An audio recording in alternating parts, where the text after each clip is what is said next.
மின்மினி தமிழர்களுக்காகவே வந்தாச்சு முதல் hyperlocal social media app. உடனே டவுன்லோட் பண்ணுங்க.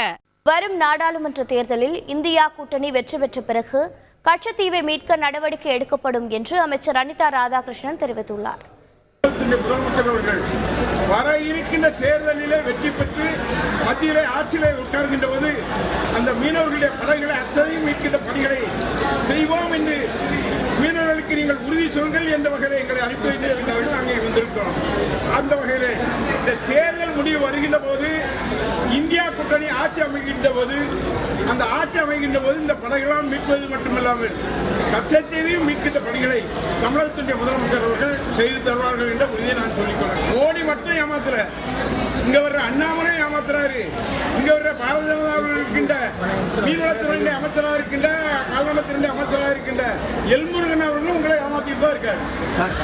மத்தியிலே அதிகாரம் வருகின்ற போது அந்த அதிகாரத்தின் மூலம் இலங்கை அரசியலிடம் கட்டாயப்படுத்தி அதை பெற்றுத் தருகின்ற பணிகளை எங்களுடைய முதலமைச்சர் அவர்கள் செய்வார்கள். மின்மினி தமிழர்களுக்காகவே வந்தாச்சு முதல் ஹைப்பர்லோக்கல் சோஷியல் மீடியா ஆப். உடனே டவுன்லோட் பண்ணுங்க.